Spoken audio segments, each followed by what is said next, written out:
All right, everybody, welcome. Thank you for being here. I just got confirmation that we are live. Welcome to your Thursday afternoon. Thanks once again for joining us for another educational tale. This day, it is biomimicry, a whale of a tale. Now, I promise we are about to get into the thick of it, but we need to do some housekeeping things before we get started. Number one, like I said, and I'll repeat multiple times throughout this, thank you guys so much for being here, supporting the whale and dolphin conservation, and willing to learn, right? Number two, I want to set some expectations for learning over the next 30 minutes. All right. Number one, we are going to have fun. Why? Because learning should be fun. I might ask you to do something silly. Just do that silly thing and see what happens. Okay. Number two, we're going to have fun. And second, we are going to hopefully learn something new. So whether you are an expert in the field of biomimicry, or you're like, I have no idea what biomimicry is, hopefully you learn something new and we increase our overall science literacy, and we can share that with the people around us. All right.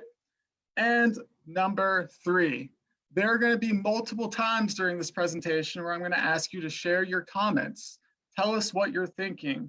So if you are a little bit shy and you keep your thoughts to yourself, I'm going to ask you to step outside your comfort zone and please share your thoughts with us. So the first thing I would like you to do is tell us where you are coming from. Where are you joining us from? Drop a comment, let us know the city, the state, and let us know if this is your first time joining us, or if you're a veteran of the game and you've been here before. So as you guys do that, as more people hopefully join in, I'll go ahead and introduce myself. My name is Stephen McCluskey. I am a program assistant here at the Whale and Dolphin Conservation, and I've been working here since July of 2019. Okay. So hopefully we got more people joining. And now, before we get started, I recommend grabbing a pen and paper or pulling up a Google Doc or just a general Microsoft Word document. It's going to be important that you write down your thoughts, you take in information, because like I said, this is going to be an interactive presentation. So if you're like me, I like to write things down. So I have a pen and paper ready myself. Right. So we are going to go ahead and get started. The first thing I'm going to ask you to do is, in your own words, with what you know right now, or with what you don't know right now, come up with your own definition of biomimicry. Write your own definition of what you think biomimicry means. Now, for me, I might look at the word bio and try to define that by itself, and then I might try to define mimicry or mimic, and then smush those two together. So once you have your definition written down, if you feel comfortable, please share your definition in the comment box below. Let's see what people are thinking. Let's see if we're on the same page. Let's see if we have a lot of different ideas. What do you think biomimicry means? What is your definition of it right now? I'll give you another 15 more seconds, excuse me, to do that, and then we will proceed.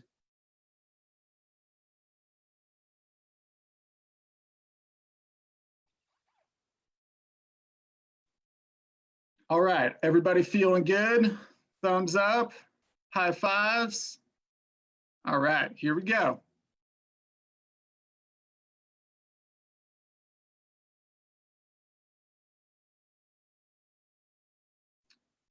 Now, I know you're thinking, Stephen, why are you showing me these 4 random images? Oh, no, no, no. We're going to play a game with these 4 images.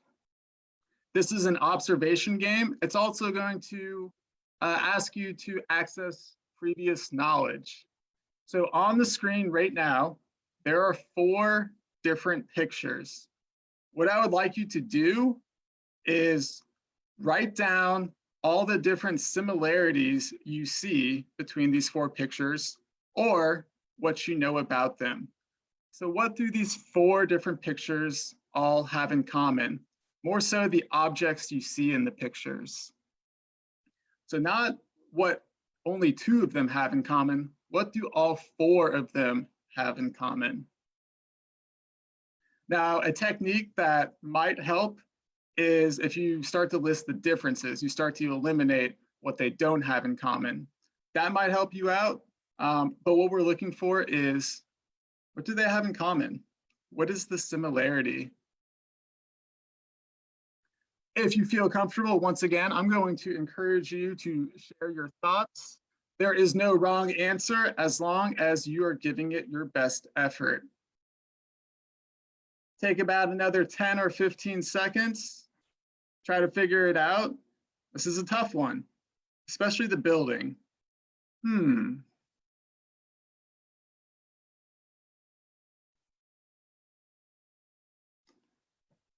All right. The grand reveal, and for the purpose of this information, if you came up with this answer, it is one of the correct answers. They were all inspired and designed by nature. Hey, wow, that's pretty neat. Let's take a look at them one more time. Now, looking at these guys again, these 4 pictures, what I'm going to ask you to do is write down, so you have a picture of Velcro, a suction cup, some swim fins, and a building. What do you think they are inspired by in nature? So where have you seen a swim fin type thing in nature before? Where have you seen a suction cup in nature before? Where have you seen something similar to Velcro in nature before? And like I said, this building is a tough one, but give it your best shot. So feel free to share. Maybe you've seen something very, very similar to that suction cup, maybe in the ocean, maybe somewhere in the woods, who knows? Maybe you have an idea about the swim fins. Maybe you're going straight for the building. Once again, just participate. Feel free to share your ideas because learning is social. We can learn from each other here. All right, so we are going to move forward and we're actually going to break down each one of these pictures and reveal how they were inspired by nature. So Velcro was actually inspired and invented by a scientist looking at plant burrs. So a burr is essentially a seed of certain types of plants, okay? Now in the world of biomimicry, biomimicry has a lot to do with the structure and function of objects, specifically objects or systems and nature. So when we look or take a closer look at burrs, we see that the structure is that they have sharp hooks, right? Is everyone seeing that? You can kind of see how the end of the burrs hook. And if we were able to touch the burr, we would know that these are flexible. They don't necessarily stay exactly in place, but they actually move a little bit. And it's soft and fuzzy-like in texture as well. So what is the purpose of the structure, the way it looks, the way it feels? What function does it serve? Well, because the burr is designed this way, the hooks allow it to easily catch soft objects. So if you've ever gone on a hike in the woods and you've gotten home and you notice these kind of like small looking balls in your socks and you just kind of, a little bit of pressure, you're able to flick them off, that's a burr. And they are designed to actually travel, to attach to things and then easily detach from things. So just like Velcro, It's a way for the plant to disperse its seed to grow in other areas. All right. So Velcro was inspired by somebody looking at the structure and the function of plant burrs. Craziness, right? All right, let's move right along. So suction cups were inspired by an octopus, okay? So when we look at the structure here, we notice that they are circular. They are flexible. I'm sure someone has held a suction cup before or used it to hang something up. So plastic, or this polymer of plastic, is flexible and it's concave, which means the outer edge curves inward, kind of leaving that void space from the middle going out to the edge. So that structure provides the function that when this is pressed against a flat surface, air can be pushed outward and the edges seal the air from entering back in. So in a sense, it creates a vacuum effect. There's a more physics-based explanation, but this is as simple as I could make it. So we're going to actually try a quick experiment with our hands to kind of demonstrate that vacuum effect. So if you take your hands like this and you kind of clap them together and then slowly try to release them, you might hear a noise and you might feel a little bit of resistance when you try to pull your fingers apart. So try that, comment if you actually feel that resistance. And so this is kind of a similar type structure and function, that vacuum effect. Okay.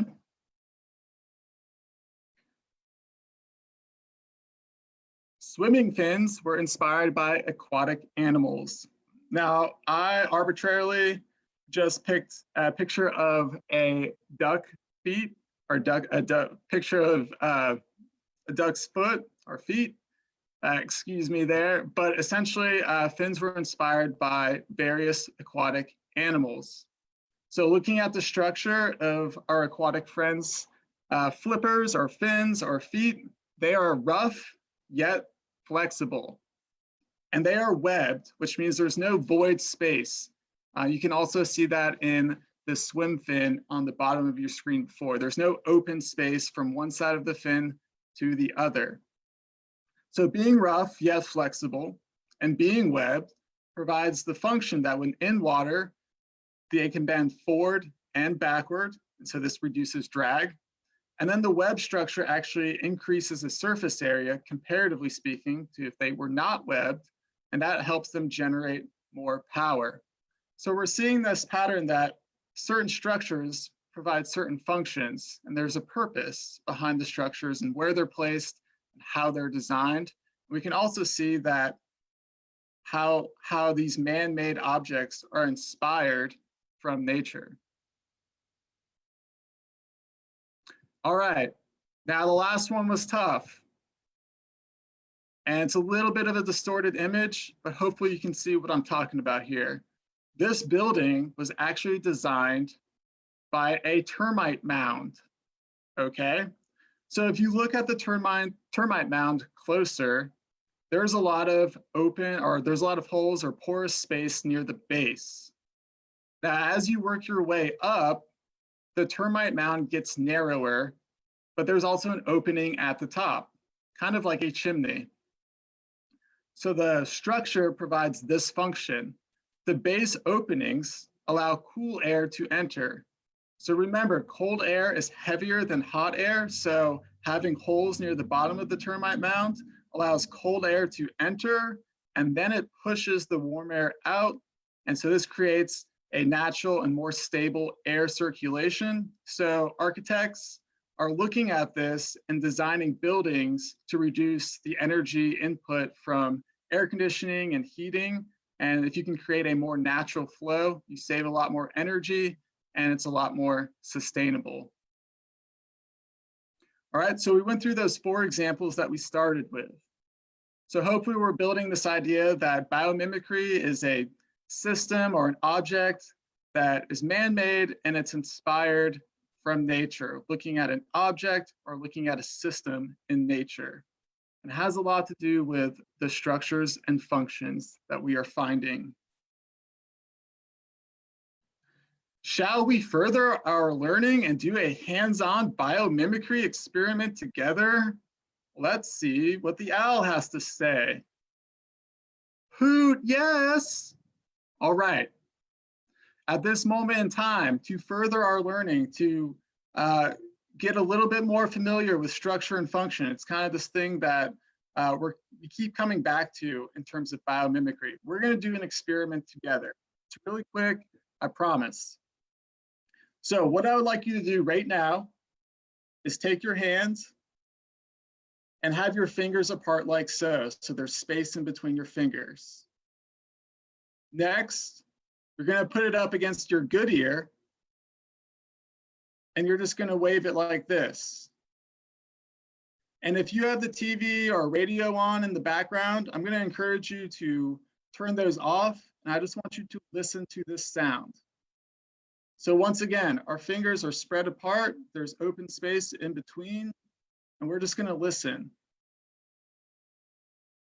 So maybe do this for 5 seconds. And then we are going to compare that to when our hand is closed together, our fingers are pressed against one another, and there's no space in between.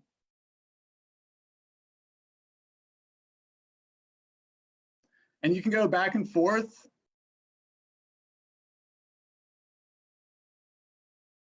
And what I would like you guys to comment and share is what you are experiencing. What noise is quieter? Which noise is louder? Is it the open hand? Is that quieter? Or is it the closed finger? So open fingers, is that quieter or closed? Okay. So what you guys have actually just compared is two structures in nature. Now, the first one, fingers open, hopefully you discovered that that was really quiet compared to this, because that is actually resembling the structure of the wings or the feathers at the end of a wing of an owl. Now, what we know about owls is that they are nocturnal, ambush predators, most likely looking for mice or other small creatures. And to catch them, they need to be really, really quiet. All right. Or the predator or the prey is going to actually know when the owl's coming and they can sneak off easily. So it's advantageous for an owl to have feathers like this at the end of their wing because it keeps them quiet as they're flying down. So hopefully you discovered that this was a little bit more quiet. If not, try it again and hopefully it works. Now, another bird actually wants their wing to be like this, and that is the turkey vulture. What an awesome looking bird. Now, the reason why a turkey vulture wants its feathers like this at the end of its wings is because it is a scavenger and it wants to be loud. So imagine there's roadkill, there's some animals that are maybe getting a meal from it, and then the turkey vulture notices the roadkill. And as it swoops down, it wants to create as much noise as possible to scare those animals off so that when it lands, there's no threat there, there's no other animal, and they can enjoy that roadkill for themselves. All right, so structure provides function, okay? So for an owl, they want to be quieter. For turkey vultures, they want to be louder. Okay, now at the start of this presentation, I asked you to come up with your own working definition of biomimicry, okay? We've gone through 4 different examples, the Velcro, the suction cups, the swim fins, and that building. Those are all examples of biomimicry. And so what I would like you to do right now is, based on what you know, redefine or adjust your definition of what biomimicry is. Maybe your definition remains the same. Maybe you crushed it right out at the gate, or maybe you're like, okay, now I see kind of more what biomimicry is or has to deal with. I'm going to adjust my definition. And feel free to share your new definition in the comment section. Let's see if we're getting on the same page here.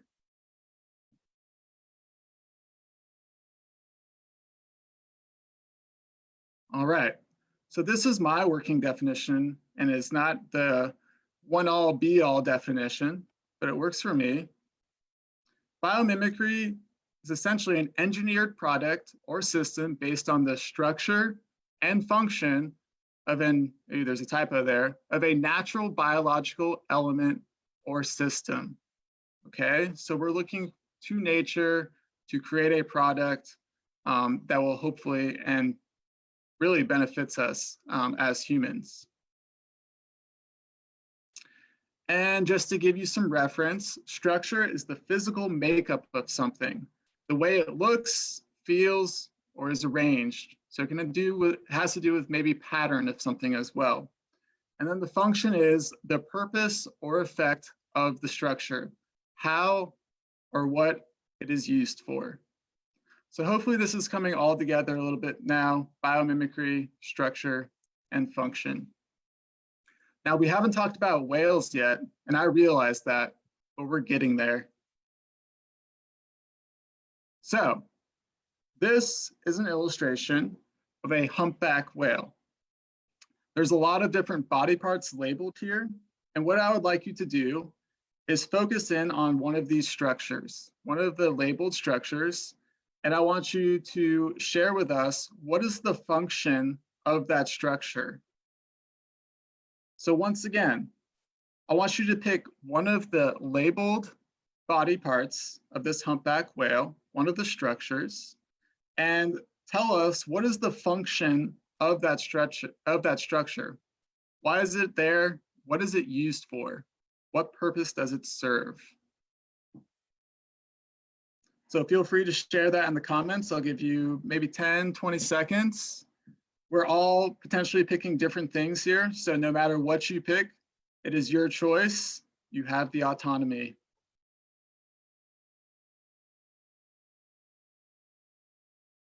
All right, everyone feeling good? They got one structure picked out, and maybe you've written down your function. Some of you may have shared it with us. Now, in terms of biomimicry, no matter what you picked, did a great job. But we are going to actually direct our focus towards the pectoral fin of the humpback whale. What a lovely pectoral fin that is. Okay, so let's look at it for a second. Let's make our observations. What do we notice? What do we wonder? And does it remind us of anything? So for me, I always thought that pectoral fin was very flat and very, very smooth. But what I've noticed here is that there's actually a lot of bumps on that leading side of the pectoral fin. Those are really interesting. I didn't notice that at first, but that's kind of sticking out to me right now. Maybe you're noticing that as well. So those bumps actually provide, or those structures actually provide a certain purpose for the humpback whale, and they are called tubercles. They're the raised bumps on the leading edge of a whale's pectoral fin. Okay, so does everyone see those bumps? Hopefully you do. And also, they are different sizes, right? They're not all uniform. There are different size tubercles as well. So that's interesting.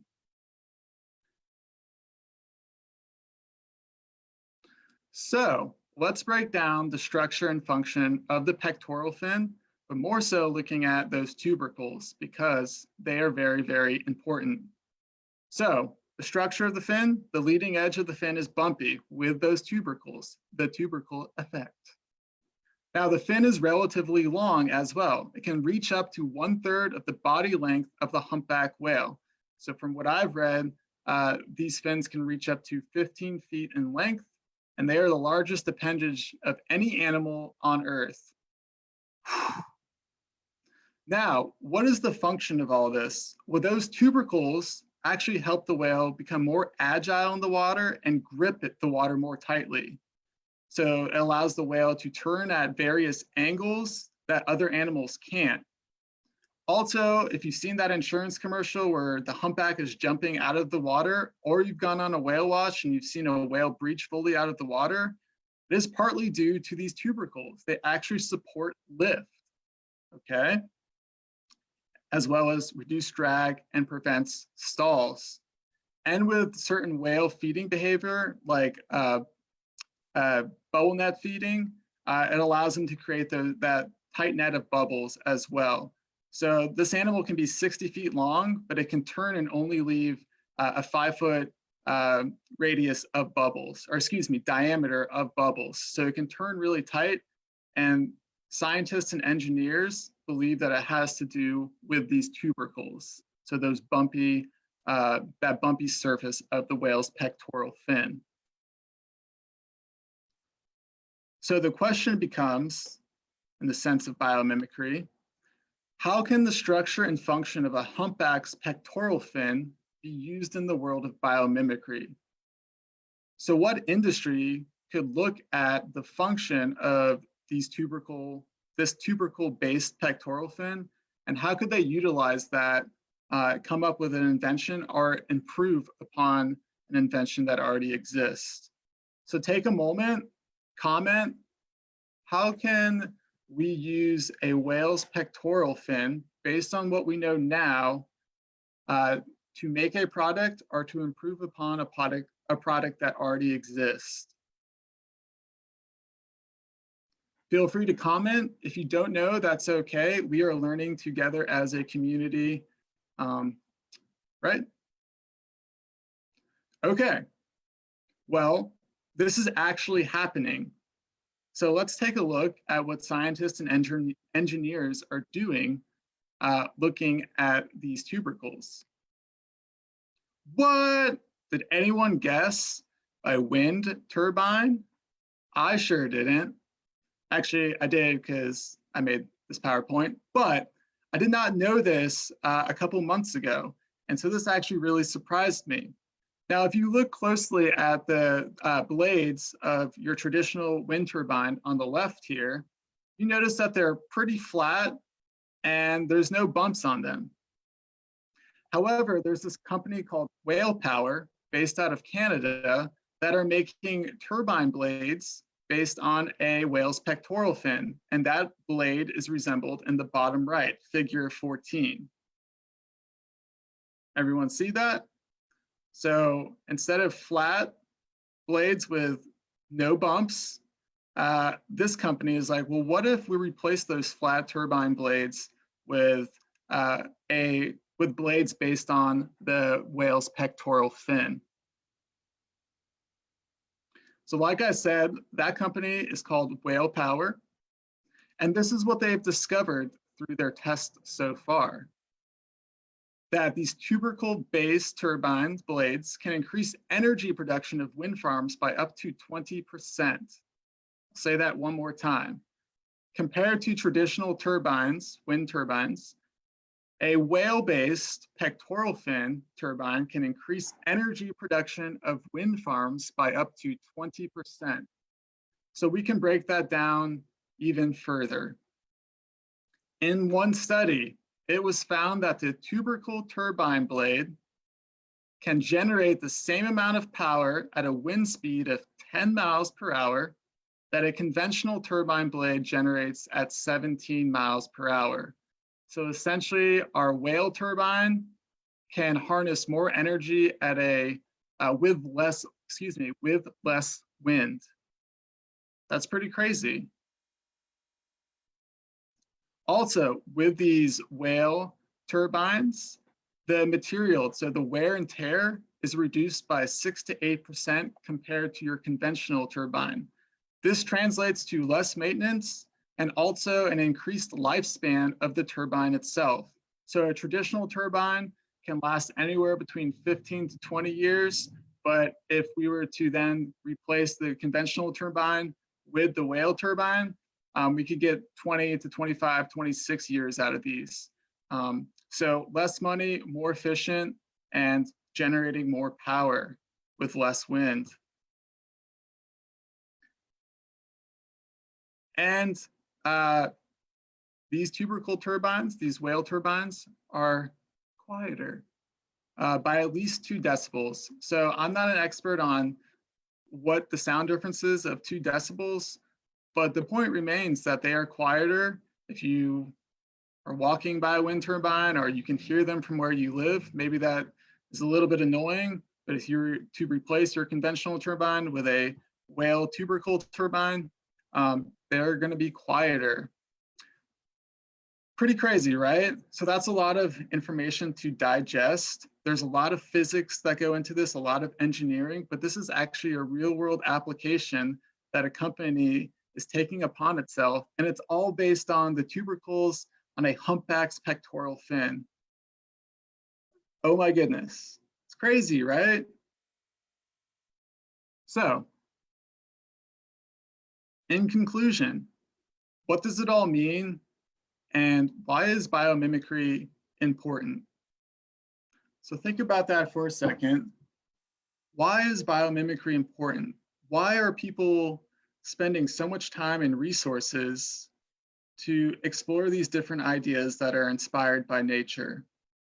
And so there's a quick 2-minute video I have for you that I think sums that up pretty well. And then I have a quick assignment for you as well. So hopefully this video works. Take a look at it real quick. Excuse me.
Okay, I was told that we can maybe only share that video in the comment section. So I'm gonna go ahead and stop that. So sorry if that didn't work, but we'll make sure to post that and get that to you. Like I said, it's a 2-minute video. It's pretty short and it kind of sums up what we did here today. And essentially, the field of biomimicry is essentially designing a more sustainable world. The secrets to a more sustainable world already exist in nature. It's just looking back towards nature to reveal those. And so that is definitely based out of observation and critical thinking, okay? So the assignment that I have for you is, we talked about in terms of whales, we talked about those tubercles on a humpback's pectoral fin and how that is being engineered and designed for to reinvent wind turbines. But it can be used for so much more. So what I would ask you to do is, well, we know that it's being used for wind turbines now, but can you think of any other invention or industry that structure and function can support? Because wind turbines are not the only thing that scientists and engineers are using a whale's, the structure and function of a whale's pectoral fin for. Think aerodynamics, think fans, think whatever. But I encourage you to think of one invention or product that could be inspired by a whale's pectoral fin and their tubercles, and see if that has actually already been invented or on the way to being invented. So I hope this presentation was helpful, useful for you in terms of biomimicry. Maybe you have, or hopefully you have a working understanding of what it is. And I encourage you, like I said, to explore the world of biomimicry before or more, because there are so many more examples of how we are looking to nature for inspiration and creating a more sustainable world. If you have further questions, please drop them in the comments section. And if I can clarify anything, let me know. But once again, thank you guys for joining us. Thank you to my coworkers for being awesome. I hope to see you guys one day soon when we're all back in the office. But for now, I'm going to sign off and hope you guys had a great afternoon joining us.